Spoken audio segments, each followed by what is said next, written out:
We had already started with a new chapter on Saturday. So we're going to go ahead in the same chapter. We had done about the basic requirements of photosynthesis, the 4 basic requirements of photosynthesis. We had also done about certain experiments that were done to prove that they are basic or essential requirements for photosynthesis. Today we are going to study about the site of the photosynthesis. I mean the place in the plant where photosynthesis takes place, that is the chloroplast. So what are we going to study today about? We are going to study about the site of photosynthesis, that is the chloroplast. If we simply ask what is the site of photosynthesis in a green plant, of course it is chloroplast.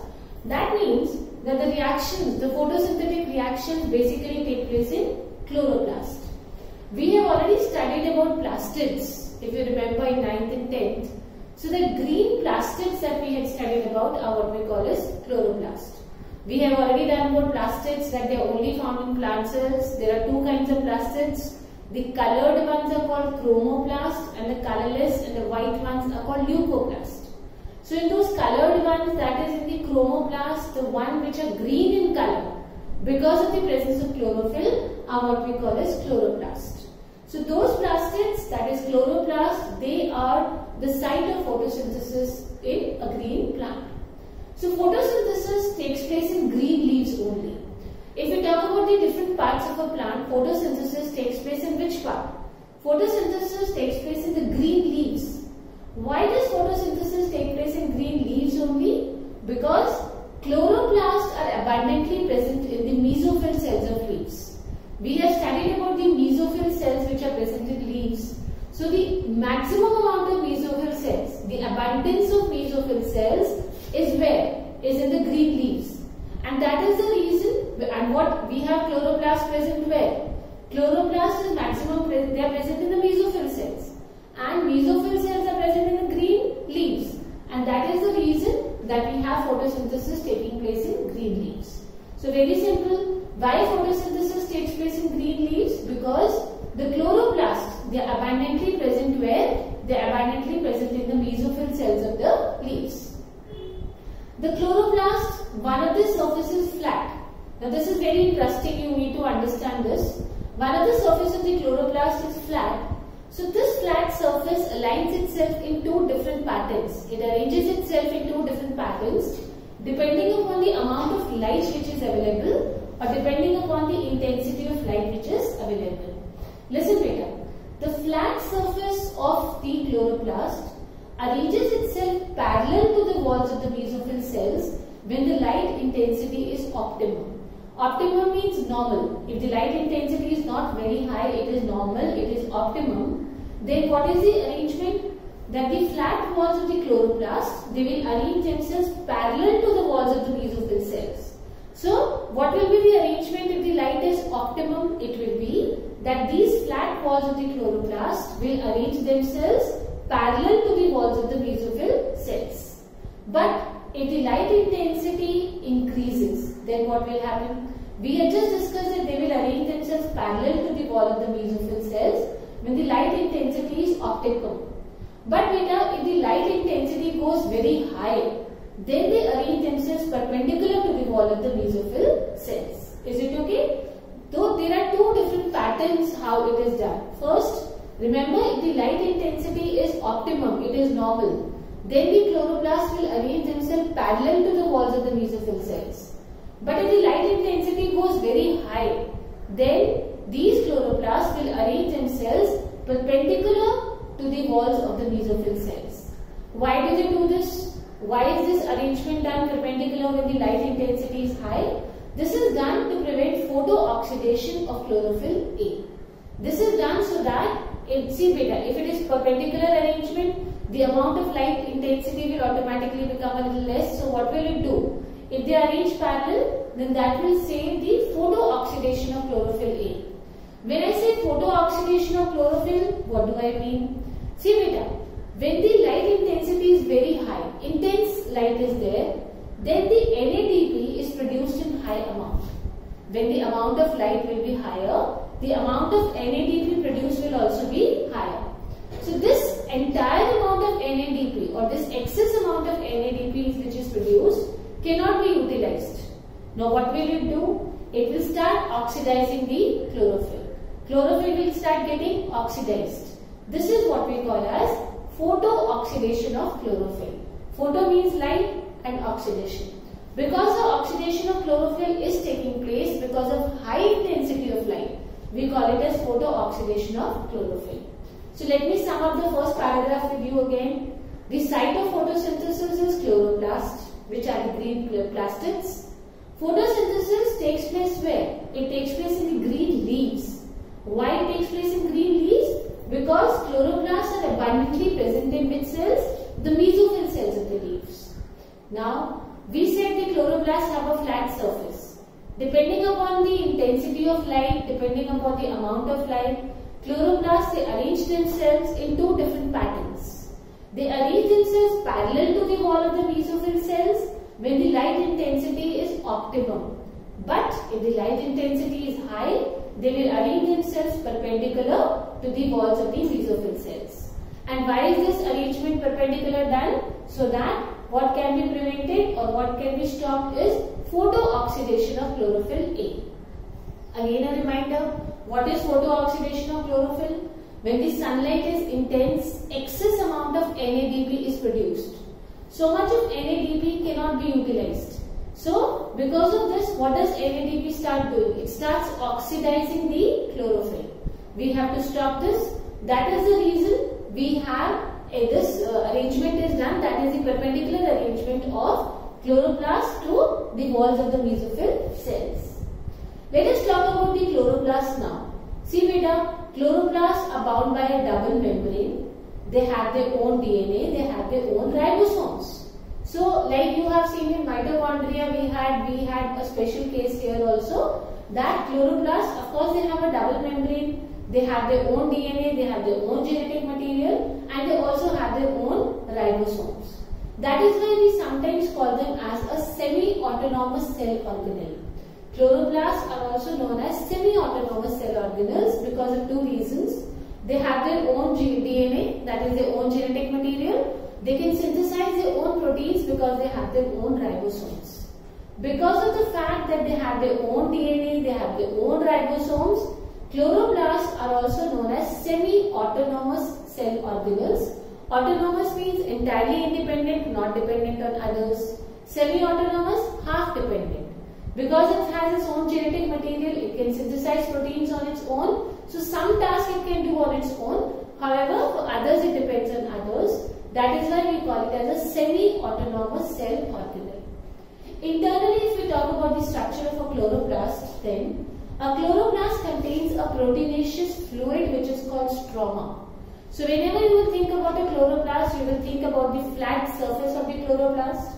You will also imagine that it has a fluid, it's like a thick fluid which is present inside the chloroplast, and this thick fluid is proteinaceous in nature. It contains proteins as well. So it is proteinaceous in nature, and this proteinaceous fluid which is filled inside the chloroplast is called stroma. So when we think about internally of a chloroplast, the first thing that we will think about is a proteinaceous fluid which is called stroma. Then we have a membrane system inside the chloroplast which is called lamellae or thylakoids. A proper membrane system is present which is known as lamellae, L-A-M-E-L-L-A-E, lamellae, or the other name of this membrane system is thylakoids, T-H-Y-L-A, thyla, K-O-I-D-S, thylakoids. At some places, these thylakoids, they aggregate to form stacks. Many thylakoids, they come together one over the other, stack. What is a stack? If I take 10 books and keep one over the other, in Hindi what we call dher laga dena, okay? That is what we call as a stack. So at some places what happens is the thylakoids, they aggregate. They get deposited at one place, one over the other. Such an arrangement is called grana. What is it called? Grana. So we need to remember three main terms when we talk about the internal structure of chloroplast, which is the first is the proteinaceous fluid which is filled inside, which is called stroma. The membrane system that you have, which is called lamellae or thylakoids. At some places, these thylakoids will aggregate themselves to form stacks. Such an arrangement of thylakoids where they are together lying in the form of a stack is what we call as grana. What is it called? Grana. Division of labor is very clearly seen in chloroplast. Now we need to understand how work is divided in chloroplast. The membrane system, I just discussed about the membrane system. We called it as lamellae or we called it as thylakoids. What is the function of this membrane system or the thylakoids? They trap the solar energy for synthesis of ATP and NADPH. Now what are they going to do? They are going to trap the solar energy. And this solar energy will be used for the production of ATP and NADPH. I told you there is division of labor. So one by one we are going to do what work, who is going to do. The first thing that we need to remember is that the membrane system, that is the lamellae or the thylakoids, what is their task? They will trap the solar energy for synthesis of ATP and NADPH. What will the stroma do now? Stroma, if you remember, I told you was a proteinaceous fluid. This stroma has enzymes. They will reduce carbon dioxide into carbohydrates. So what is the main function of stroma? They will reduce the carbon dioxide into carbohydrates, and they are also involved in the formation of sugars. We had two main components inside the chloroplast. One was a proteinaceous fluid which is called stroma, and the other was the membrane system which was known as lamellae or thylakoids. So now both of them have their own work. As I said, we have division of labor in chloroplast. So work is divided. How is work divided? The membrane system, that is your lamellae or your thylakoid, their function is to trap the solar energy. What is the reason or requirement that we need solar energy? This solar energy will be used for synthesis of ATP and NADPH. Now what is the function of the proteinaceous fluid stroma? It contains certain enzymes. These enzymes will reduce or convert carbon dioxide into carbohydrates. Remember that they are also involved in the formation of sugars. The initial reactions will depend on the light. The initial reactions which take place during the conversion of this, I told you just now, carbon dioxide into carbohydrates, formation of sugars. The initial reactions, they all depend on light. That is why they are known as light reactions. What are they called as? Light reactions. So as a result of light reactions, two things will be produced. ATP and NADPH. I just told you, solar energy will be absorbed and two things will be synthesized, ATP and NADPH. This production of ATP and NADPH will take place only in the presence of light. And they are the initial reactions. They will take place first. So we call them as which reactions? They are called as light reactions. Now those reactions which occur later, after ATP and NADPH are produced, those reactions do not depend upon light directly. Rather, they depend upon the products of the light reaction. What are the products of the light reaction we just discussed? We said they are ATP and NADPH. So after ATP and NADPH are produced, the reactions which will take place later will not depend upon light now. They will depend upon the amount of ATP and NADPH, or we can say they depend upon the products of the light reaction. Such reactions are known as dark reactions because they do not depend directly on sunlight. Listen again, beta. We divide the entire cycle into two phases. The initial reactions where what is being produced? ATP and NADPH. These initial reactions where ATP and NADPH is produced is only possible in the presence of light directly. So these reactions are known as light reactions. After ATP and NADPH are produced, again a series of reactions takes place. But those reactions do not depend on sunlight directly. So we call those reactions as dark reactions. These dark reactions will depend upon the amount of ATP and NADPH. That means it will depend upon the products which are of the light reaction. Now we are going to study, this is all about chloroplast. We have done about chloroplast very quick. They are green plastic. Photosynthesis takes place in chloroplast because they are abundantly present in mesophyll cells of leaves. We also said that the chloroplasts have a flat surface. They arrange themselves in two patterns.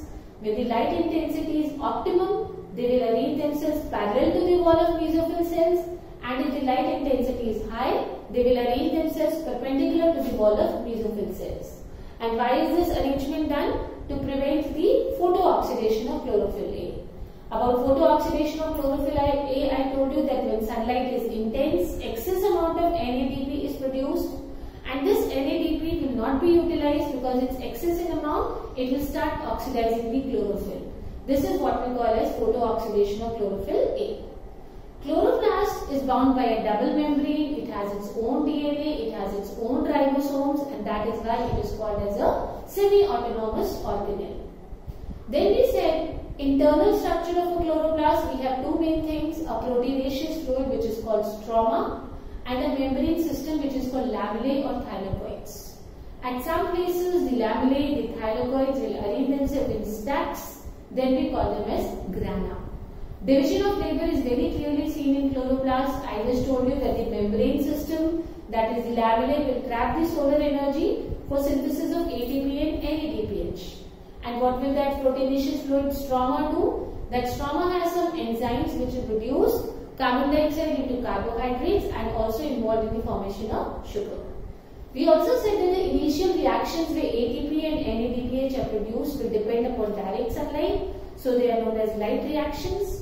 But the reactions which occur later, they do not depend on directly on sunlight, rather they depend upon the products of the light reaction. That means they depend on ATP and NADPH, so we call them as dark reactions. Moving on to the pigments involved in photosynthesis. We are going to study about the pigments which are involved in photosynthesis. Those pigments which are involved in photosynthesis are called photosynthetic pigments. All pigments are not involved in photosynthesis.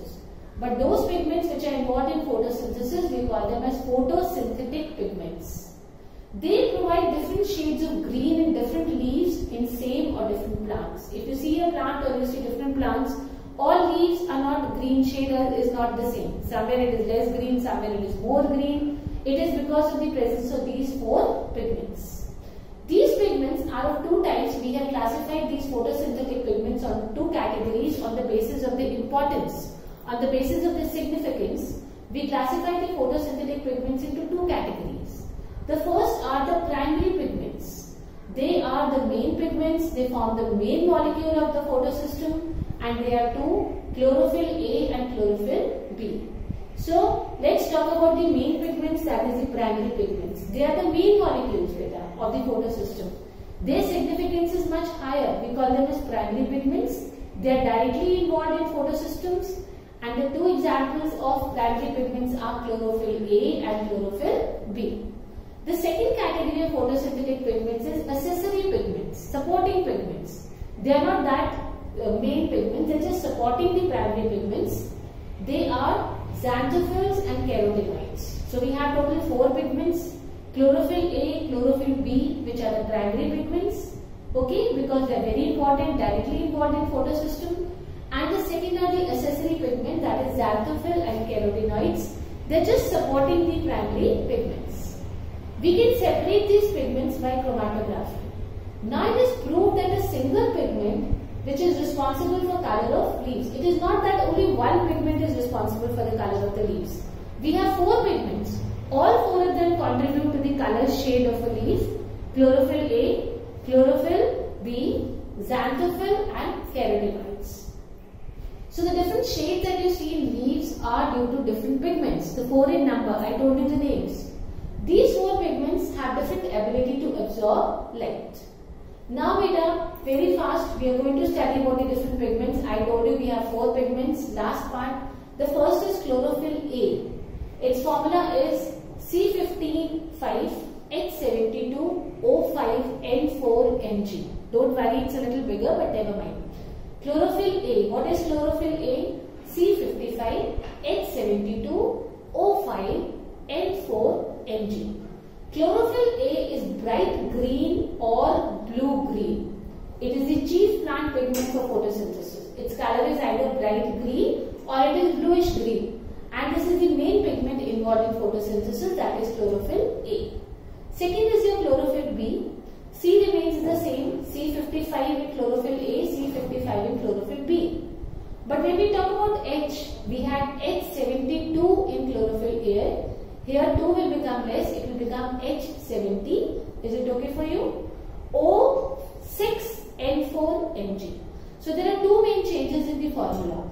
H72 now becomes H70 and O5 becomes O6. Is it okay? Rest the formula remains the same. We had C55 there in chlorophyll A, we have C55 in chlorophyll B. We had N4 there, we have N4 here. We had Mg there, we have Mg here. The only difference is we had H72 in chlorophyll A, but we have H70 in chlorophyll B. And there we had O5, but in chlorophyll B it is O6. So what is the formula of chlorophyll A? C55, H72, O5, N4, Mg. And chlorophyll B is C55, H70, O6, N4, Mg. This chlorophyll B is yellowish green in color. Like I told you, chlorophyll A was what? It was green or bluish green, dark green or bluish green. This second one, that is chlorophyll B, this is yellowish green in color. Moving on to the third pigment, that is xanthophyll. This is yellow in color. What is the color? Yellow. And carotenoids may be yellow or yellow-orange. Carotenoids are also called as antenna pigment. Carotenoids, they are called antenna pigment. So very fast, chlorophyll A is bright green or bluish green. Chlorophyll B is yellowish green. Xanthophylls are yellow and carotenoids are yellow or yellowish orange. So we have four pigments. The last one, carotenoid, is called as the antenna pigment.